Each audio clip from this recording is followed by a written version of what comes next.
La fréquentation des puissants n'est bonne qu'aux puissants. Et voici l'exemple de tout cela.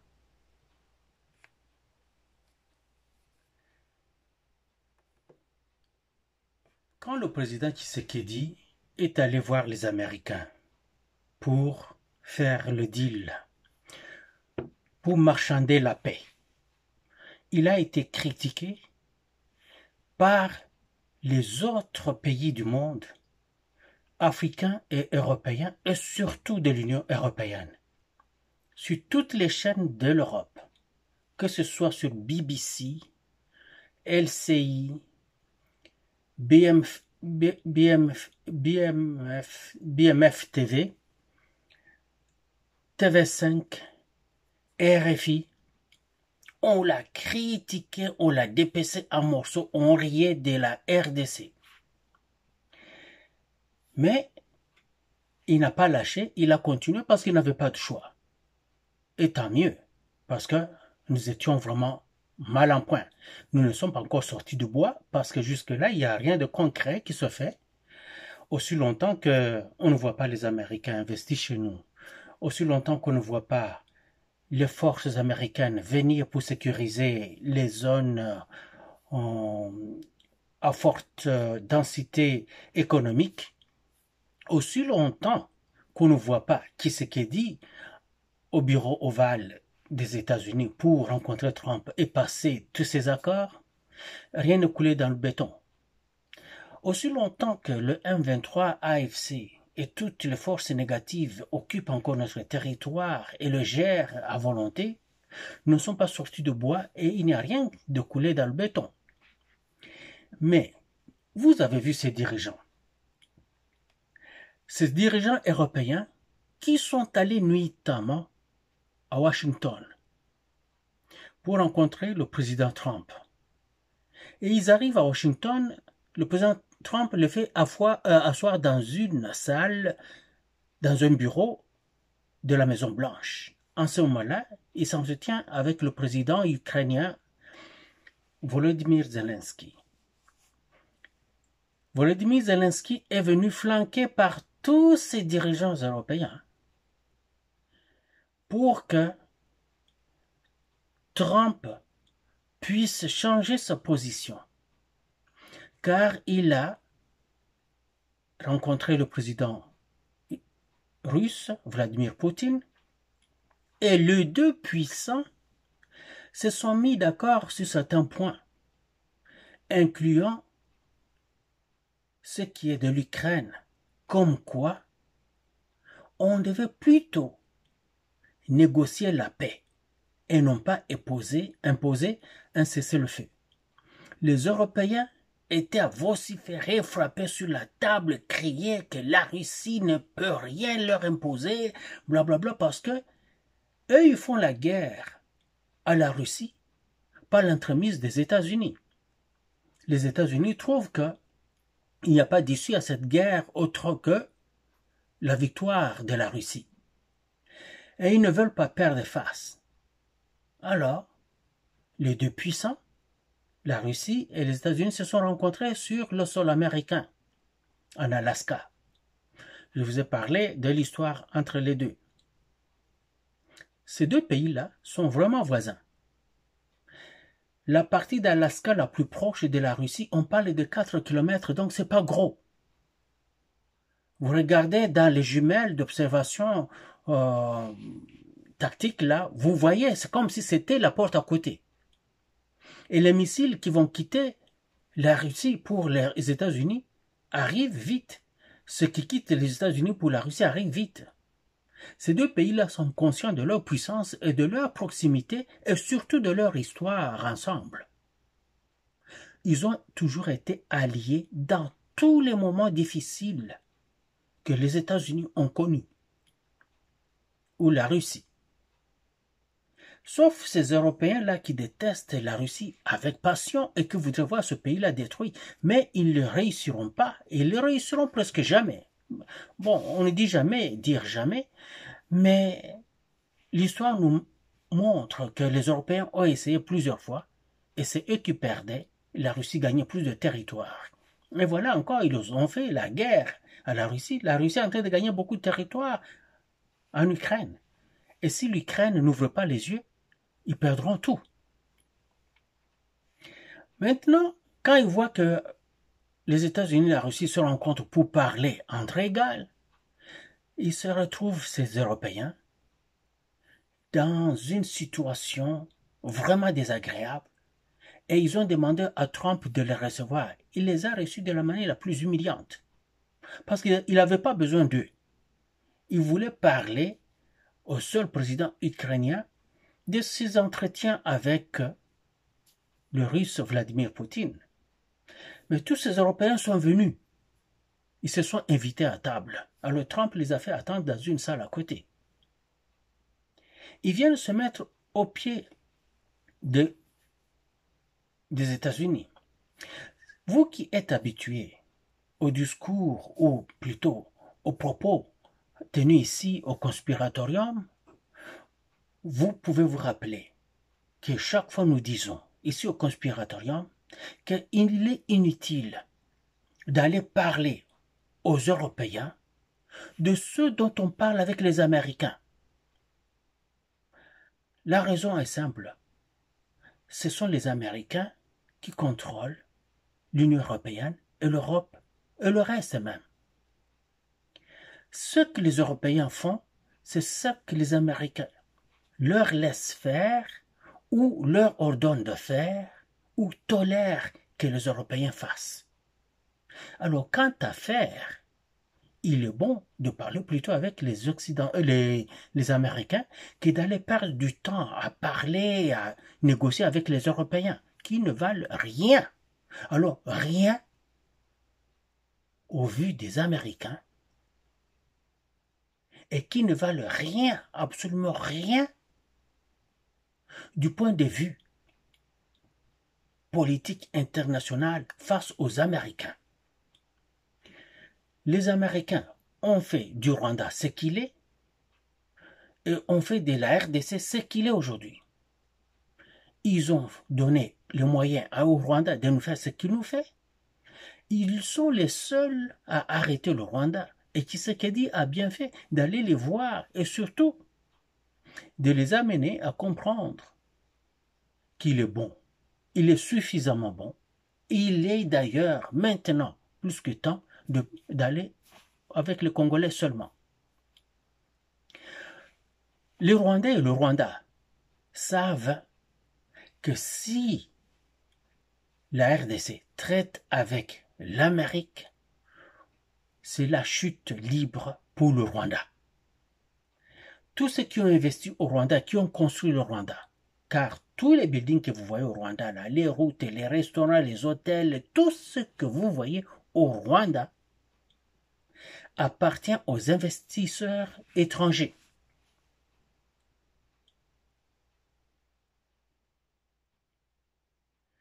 Le Rwanda a deux sources de revenus. Peut-être un troisième si vous voulez.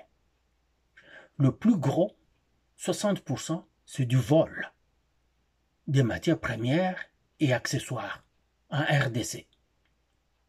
Le deuxième,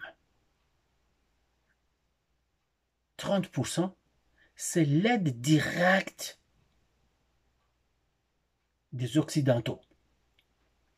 Les 10% qui restent, 5%, c'est l'élevage des vaches, un peu de production locale, et 5% qui restent, c'est un peu de commerce de production interne.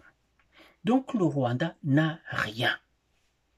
Tshisekedi leur a coupé les 106 millions qui leur étaient versés annuellement par l'ancien gouverneur de la RDC, Kabila. Tshisekedi leur a coupé d'autres revenus qui venaient des Congolais qui allaient directement amener leurs biens et services au Rwanda, et tant d'autres avantages qui ne sont pas énumérés ou inventoriés jusque-là. Alors vous comprendrez pourquoi Le Rwanda s'est jeté avec tout ce qu'il peut avoir, des amis, des alliés, contre la RDC. Et malgré tout ça, le Rwanda se casse les dents.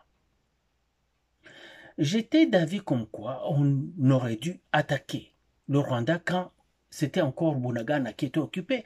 On voyait tout le temps le gouverneur, donc le porte-parole du gouvernement congolais qui disait nous on doit tenir compte des populations locales qui sont à Bunagana, car si on attaque, il y aura des dommages collatéraux. Oui, dans chaque guerre, les gens meurent. Mais est-ce que vous pensez que si on avait attaqué le Rwanda à Bunagana, qu'il y aurait eu 15 000 morts en moins de 2 semaines, comme ils en ont tué à Goma et à Bukavu? Je ne pense pas. Oui, il y aurait eu de morts, mais on les aurait foutus dehors. Peut-être qu'il y aurait eu une dizaine de morts, peut-être plusieurs dizaines de morts, ça pourrait être 50, peut-être 100, même 200, peut-être 300 maximum. Mais on les aurait foutus dehors. On ne l'a pas fait, on a attendu, et le Rwanda a pris du poids de la bête et nous a mis en difficulté. Maintenant, nonobstant les 15 millions qui ont été tués pendant 30 ans par le Rwanda a tué encore près de 20 000 depuis que le Rwanda a pris Bukavu et Goma et les autres alentours. Maintenant que vous avez vu les vassaux occidentaux aller auprès des États-Unis pour prier Trump de continuer la guerre en Ukraine pour eux, maintenant que vous avez vu tout cela, pensez-vous, il y a encore un Congolais ou une Congolaise qui peut penser dire à Tshisekedi que ça n'a pas été un bon coup d'aller voir les Américains? Oh, il a été bradé les minéraux. L'Arabie Saoudite a confié le pétrole saoudien entre les mains des Américains. Texaco, BP, Shell et tant d'autres sont allés là-bas pour exploiter le pétrole. L'Arabie Saoudite est devenue le pays le plus riche au monde et le plus riche surtout au Moyen-Orient. Ils ont juste demandé la sécurité aux États-Unis. L'Allemagne, assiégée par les États-Unis, colonisée par les États-Unis, est la première puissance économique de l'Europe. La Corée du Sud, la première puissance économique de ce coin-là, et le Japon, qui était la première puissance économique avant que la Chine ne prenne, la Chine qui devient la première puissance économique de l'Asie grâce aux États-Unis. Vous pensez que c'est mauvais pour la RDC d'aller voir les États-Unis et leur dire voici les minéraux que nous avons, voici tout ce que nous produisons, venez exploiter, devenez riches, rendez-nous riches et octroyer, ou bien pas nous octroyer la sécurité, mais aidez-nous à nous garantir la sécurité dont nous avons besoin, car tout autour nous avons des requins. Mais c'est un bon coup de Tshisekedi. Si brader les minéraux veut dire agir comme l'Arabie Saoudite et la Corée du Sud, le Japon, la Chine, si brader les minéraux c'est agir comme l'Allemagne, tant mieux, il faut que nous le fassions. Et pour cause, quand le président Ramaphosa arrive à la Maison-Blanche dernièrement, et que Trump était en train de se vanter du deal avec la RDC pour les minéraux et les terres rares, qu'est-ce que vous avez entendu Ramaphosa dire? Mourene Ramaphosa d'Afrique du Sud, qu'est-ce qu'il a dit? Nous aussi, nous avons des minerais, des terres rares. Est-ce que vous pouvez venir faire un deal avec nous? Il est jaloux de voir que la RDC a réussi à pivoter, à faire pivoter les États-Unis vers elle. Il voulait, parce que lui, il a l'infrastructure, il a le pays qui est prêt, il voulait court-circuiter. L'Afrique du Sud voulait court-circuiter le deal congolais. Mais Trump a complètement ignoré leurs affaires. Il a ignoré le président sud-africain Ramaphosa quand il a dit cela. Pourquoi? Parce qu'il a confiance que la RDC va lui donner plus que nécessaire.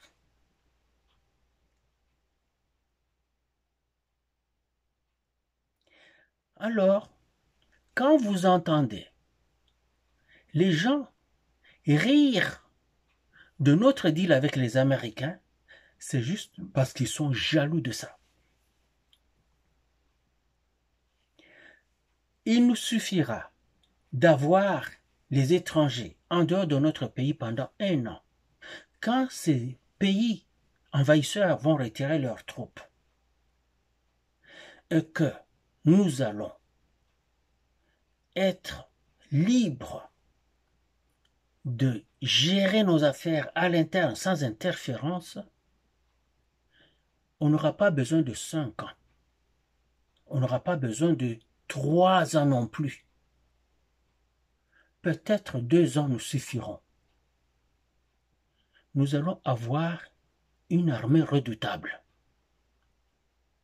L'économie va monter. Nous allons avoir des bases militaires tout autour de nos frontières. Pour cette fois, il est impérieux que immédiatement les autorités congolaises se mettent à construire des routes internes et vite. S'il est question de demander aux Chinois de nous les construire vite parce qu'il n'y a aucun pays qui peut construire aussi vite et bien comme les Chinois, ça dépend de ce que vous leur demandez de faire pour vous et que vous êtes capable de payer, bien entendu. Vous demandez aux Chinois de venir même avec leurs ouvriers. Parce que vous venez avec les ouvriers congolais, ils vont voler du matériel, ils vont fainéanter et ça va finir mal. Mais vous demandez aux Chinois, dites, vous nous construisez une route de telle qualité pendant 6 mois seulement, ils sont capables de réunir, les mêmes Chinois là, ils sont capables de réunir Équateur au Bandundu, Bukavu à Bandundu, Lumumbashi à Kisangani, par les routes. En 6 mois, ils sont capables de le faire. Ils vont déverser des ouvriers par des milliers et des milliers. Ils vont travailler jour et nuit et ils vont le faire. C'est ultra important car nous aurons des moyens internes de déplacement des biens et services. Nous n'aurons plus besoin de dépendre des pays environnants pour approvisionner nos villes frontalières, car tout va circuler à l'intérieur, de l'est à l'ouest, du nord au sud, sans problème. Quand nos soldats auront besoin de se déplacer, les routes seront là pour un déploiement rapide et efficace. Le voie logistique, les routes logistiques seront disponibles. On n'aura pas à dépendre d'un avion qui va venir avec des moyens logistiques et manquer même où atterrir avec. Tout va se faire sur les routes comme on en voit partout au monde. Si vous n'avez pas de moyens de déployer vos moyens logistiques, militaires ou civils, vous ne pouvez rien faire du tout. Tshisekedi a déjà perdu 6 ans sans le faire. C'est l'occasion maintenant. quand les soldats sont en train de se battre, ils sont en train d'avancer, le génie militaire construit les routes qui suivent la progression des troupes au combat. Quand ça chie là-bas, ils peuvent battre en retraite vite sur les routes qui venaient d'être construites. Et quand ils avancent, les génies militaires avancent avec les constructions.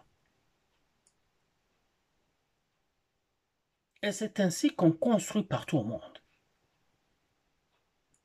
On profite de l'avancée militaire pour avancer avec certaines infrastructures. Si nous ne le faisons pas, nous aurons toujours de la misère à combattre les pays qui nous sont frontaliers. Car ces pays-là qui nous entourent ont des moyens routiers. Ainsi, quand eux, ils veulent approvisionner leurs troupes au combat, ils le font par ces moyens routiers-là et de la manière la plus vite possible. Mais nous, non seulement que ça prend du temps pour venir, ou ça arrive à un point, il faut qu'on attende que de ce point-là, on puisse maintenant prendre en des petites quantités par des petits porteurs d'avions qui doivent déplacer d'un point B au point C. Et si les combats sont en train de se faire dans ce secteur-là, c'est qu'on ne peut pas déployer des moyens logistiques. Et les troupes qui n'ont pas de logistique ne sont pas efficaces au combat du tout. Car gagner les guerres, ça se fait d'abord et de manière primordiale par les moyens logistiques. J'ai toujours parlé de logistique de combat, d'approvisionnement de combat. Tout cela se fait par des équipes spécialisées qui sont comme des troupes au combat. Des gens de logistique qui sont formés au combat comme des fantassins, mais qui sont capables d'avancer à la même vitesse que ceux qui sont en première ligne, qui sont au contact avec l'ennemi. Et ils doivent être capables de se battre et gagner le feu. Car l'ennemi pourrait contourner les troupes en première ligne, aller attaquer les lignes logistiques. Mais si les lignes logistiques sont composées d'éléments prêts et capables au combat, je vous assure que la guerre se gagne. J'ai suivi le ministre de la Défense de la RDC, qui a parlé tough, il a parlé fort. Inutile de nous parler fort si vous n'êtes pas capable d'établir des lignes logistiques. Si vous n'êtes pas capable de prendre soin du soldat, peu importe ce que vous allez acheter là, que vous achetiez des armes de terreur comme nous aimons parler au Congo, ça ne donnera rien. Toutes les armes que vous achèterez seront récupérées par l'ennemi qui va les retourner contre vous et vous allez perdre. Mais si vous vous occupez du soldat, son entraînement, son équipement, ça paye la paye du soldat, les soins de sa famille, qu'un soldat soit capable de se loger lui-même et loger sa famille, qu'un soldat se dise, même si je tombais au front, ma famille sera entretenue. Il sait que si je tombe au front, voici ce que recevra. Ma conjointe, ma famille, mes enfants recevront ceci. Quand il sait qu'il est au combat, les enfants tombent malades. Il y a une prise en charge prévues pour ça. Regardez mes vidéos quand j'ai commencé au conspiratorium. Je parlais d'établir des centres de familles comme nous en avons dans les bases militaires du Canada. Les soins que vous donnez aux soldats sont gérés par ces bases militaires. Mais les familles de soldats, où est-ce qu'ils vont quand ils sont mal en point? Ils doivent avoir ces centres de famille-là, où il y a des spécialistes, des médecins, des infirmiers, des travailleurs sociaux, des gestionnaires de cas de toutes sortes, qui prennent soin des enfants et des épouses des militaires, qui les écoutent quand leurs maris sont en front. Et tant bien que mal, apportent solution aux problèmes immédiats de ces familles-là. Je vous assure, vous aurez des soldats motivés jusqu'aux ongles. C'est là la première arme nationale, son soldat, son citoyen. Et nous n'aurons aucune force africaine qui pourra nous opposer, si vous le faites. Mais si vous continuez à penser dans vos têtes qu'il faut acheter des AK-47 pour le soldat, il faut acheter, je ne sais pas, des M777 américains, qu'il faut... Non. Nous gagnerons aucune guerre. Notre armée restera toujours minable. Mais si vous pensez d'abord que l'arme puissante d'une nation, c'est son soldat, que vous en preniez soin, après, maintenant, vous lui achetez les outils de travail. Ces outils de travail, maintenant, ça devient ses armes et munitions.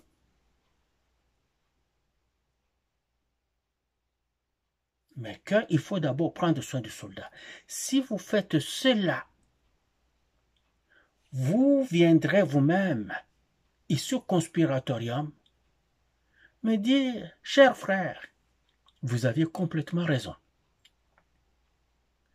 Quand on avait acheté cette fameuse frégate qui était sur le lac Kivu, pour la marine, je disais, pourquoi vous achetez cette ferraille inutile? Mais, par fierté, mes confrères, mes consoeurs disaient, oh, maintenant, regardez, la montée en puissance, nous avons une frégate. Moi, j'ai dit, c'est de la merde, ça. Ça prend combien de temps, d'abord, pour former des officiers Mars? Ça prend pas mal 5 ans pour former un officier Mars. Ça prend énormément de moyens pour faire une force maritime, non pas une force maritime, une force navale, avec tous les métiers de combat des forces navales. Alors moi j'avais proposé, pourquoi ne pas acheter des Zodiacs rapides? Le Rwanda avait compris, le Rwanda n'a fait que cela. Des Zodiacs où les forces, les infanteries de la marine pourraient faire des déploiements rapides, des abordages sur des navires ennemis ou suspects, faire des incursions dans des milieux reculés du pays. Si vous aviez fait cela, d'abord, vous alliez voir qu'on aurait sauvé les gens qui s'étaient noyés au Congo, là-bas, là, à Goma, quand le bateau a chaviré. Parce qu'on a vu que des Zodiacs rwandais, il n'y avait pas de Congolais, parce que nous n'avons pas ça. Ce jour-là, les Rwandais ont vu comment ils pouvaient prendre le Kivu sans problème. Et c'est ce qu'ils ont fait. Pour prendre Goma et Bukavu, ils ont utilisé des Zodiacs. Ils étaient partout sur les eaux. C'est tout.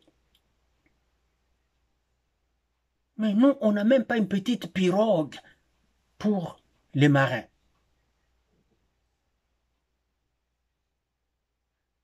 Vous voulez projeter la puissance, mais il faut que vos eaux soient sécurisées. Vous voulez projeter la puissance, il faut que vous ayez des moyens de déploiement rapides et efficaces de vos soldats. Des lignes logistiques qui sont là, prêtes à être lancées à tout moment. des exercices logistiques incroyables, car il faut que, quand on parle d'une guerre à 3 dimensions là, air, terre, eau,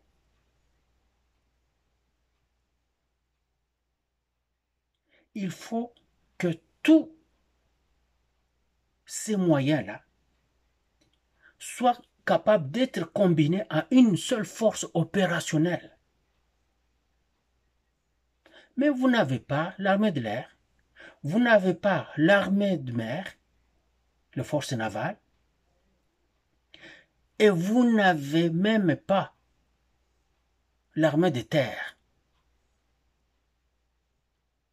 où vous avez des officiers qui ne sont officiers que de grade, même sans formation adéquate, ou sans formation du tout.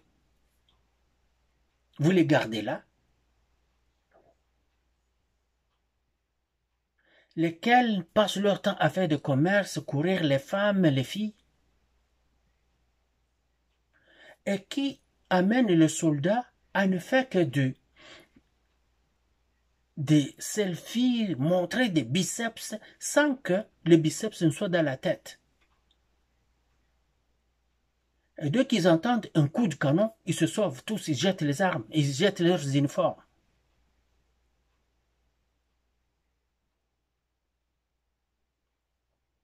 Formez le soldat, motivez-le. N'écoutez pas les Occidentaux là-bas, là, les Européens, le reste de la merde, ne perdez pas le temps avec ça. Vous venez de voir qu'ils ne sont rien sans les États-Unis. Comme vous le voyez, ne perdez plus de temps avec. Si les intérêts sont américains, il n'y a pas un petit Français qui ira avec son doigt là-bas. Il n'y a pas un Anglais ou un Allemand, un petit Italien qui viendra là-bas avec sa petite queue. Non. Personne. Le ministre de la Défense, il est là à dire, s'il nous faut mourir, nous allons mourir au combat. Ouais. Vous faites ce discours-là devant des soldats qui sont communs dans leur tête, qui sont communs dans leur formation, qui sont communs à la maison. Lui-même, au fond, il ne mange pas, sa famille ne mange pas. Au fond, il est malade, il n'est pas bien soigné, sa famille n'est pas soignée. Vous pensez que vous aurez un soldat qui va au front? C'est à ce moment-là que vous voyez des soldats qui ont des expressions comme oh, biso tokufelaka bango bavandika na kisasa wana na bamilio na bango.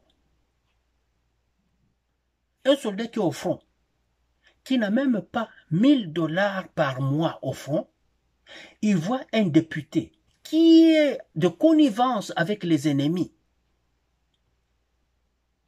Un député qui est de connivence avec les ennemis, empocher 21 000 dollars chaque mois, avec d'autres avantages qui viennent avec. Comment vous voulez que ce soldat-là soit motivé?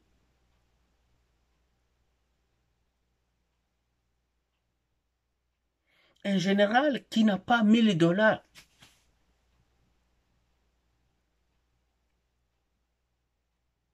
et que le Rwanda vienne avec l'argent de l'Union européenne, on lui propose 50 000 dollars pour qu'il laisse tomber un territoire. Vous pensez que ce général-là, c'est lourd sur sa conscience.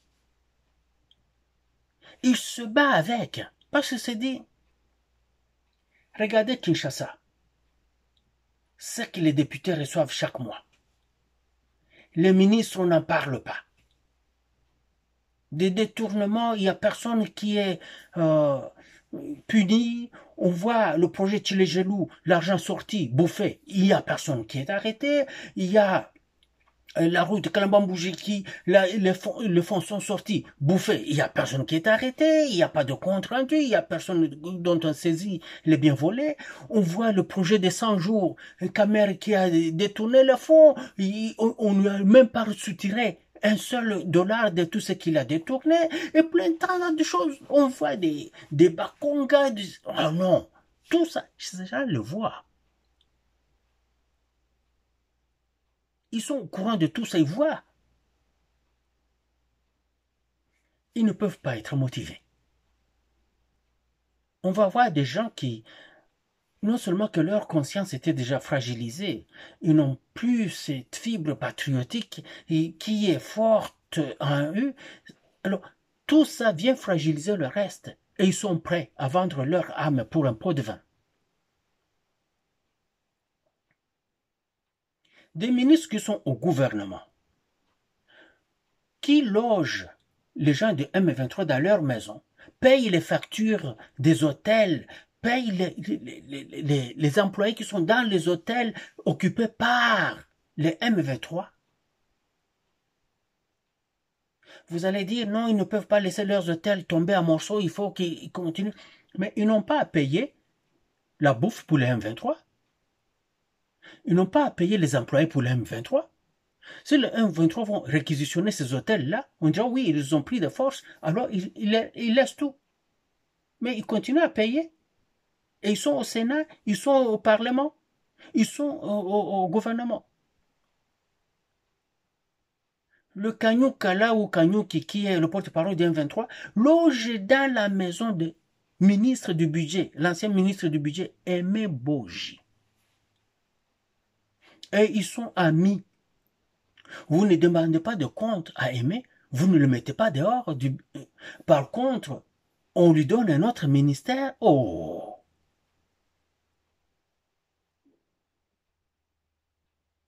Vous ne parlez que de ceux deux-là.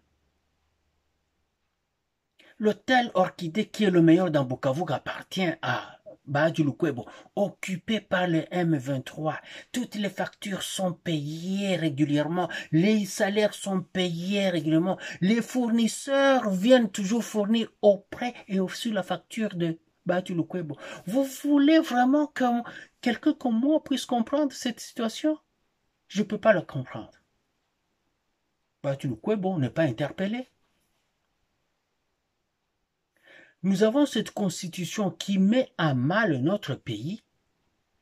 Kamer arrive avec sa fameuse loyauté au président de la République, donc à la nation, parce que le président, c'est une institution, il dit qu'il est loyal à l'institution, et il n'ose même pas débattre de l'amendement de cette constitution à ces articles-là qui disent que notre pays doit donner des parties de sa souveraineté à d'autres pays africains pour la paix. C'est pour ça que vous voyez le Rwanda prendre une partie, l'Ouganda prendre une partie, le Burundi prendra la sienne, le Soudan prendra la sienne, la République centrafricaine prendra la sienne, le Congo-Brazzaville prendra la sienne, la Zambie prendra la sienne, l'Angola, tout le monde prendra un morceau de la RDC en se basant sur notre constitution. Regardez tous ces carrés miniers qu'on vient de récupérer, pourvu qu'on soit sérieux avec, qui appartenaient aux étrangers, des chefs d'État étrangers, d'anciens et présents, qui sont chefs, qui sont propriétaires terriens chez nous, en RDC.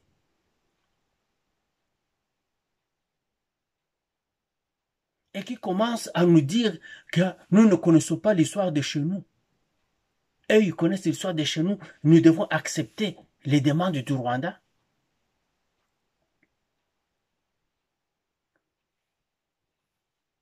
Et à ceux qui viennent chez nous, prétendre nous aider pendant qu'ils viennent pour renforcer et aider les envahisseurs. La SADC qui vient chez nous avec toutes les armes possibles, les laisse au Rwanda, et puis ils passent par le Rwanda en chantant et en dansant pour retourner chez eux en Afrique du Sud. On se fait poignarder dans le dos et dans la poitrine par nos fameux alliés.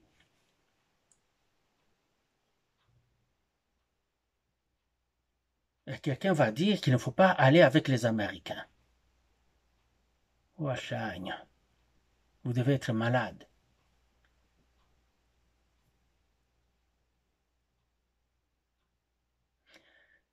C'est ça. Nous sommes dans le bon avec les Américains, car nous n'avons pas mieux.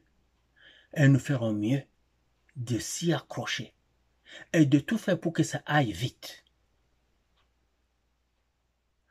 Car si on ébranle par le Rwanda. Ce qui te bétanina Rwanda, fara boye. Le Rwanda aura toujours l'aide de ses alliés, mais dès que les bombes descendent aussi dans Kigali, sur Gisenyi, à Gitarama, je ne sais pas, par-ci, par-là, ils descendent, ils larguent des bombes chez nous. Nous larguons des bombes chez eux. Ils lancent des missiles chez nous. Nous lançons des missiles chez eux. Nous allons voir qui seront beaucoup plus détruits. Notre territoire est grand. Nous serons touchés. Leur territoire est petit. Nous ferons un tir groupé dessus. Et on verra qui va payer gros. On verra si le monde entier ne va pas maintenant se retourner pour dire « Hey, Rwanda, retirez-vous. Vous n'écoutez plus rien de cesser le feu. Vous n'écoutez plus rien de cesser le feu. » Ils continuent à nous tuer, nous les tuons, ils nous tuent, nous les tuons, nous tuons, ils tirent, nous tirons, ils tirent, nous tirons sur leur territoire directement. Nous pulvérisons tout ce que nous avons. Oui, nos populations vont souffrir, les miens qui sont là-bas en frontière vont souffrir, surtout moi qui savent déjà qui je suis, ils vont complètement déchiqueter ma petite famille. Mais, en fin de compte, quelqu'un leur dira, sortez du Congo. Vous voulez que le Congo nous écoute, sortez d'abord. On leur demandera de sortir, ils sortiront de chez nous. Mais aussi longtemps que nous continuons à caresser le Rwanda dans le sens de son poil, nous n'avons aucune chance. La fréquentation des puissants n'est bonne qu'aux puissants. Si nous ne sommes pas puissants, nous ne vaudrons rien parmi les puissants. Soyons puissants à notre échelle pour que ceux qui sont puissants par-dessus là puissent nous prêter oreille.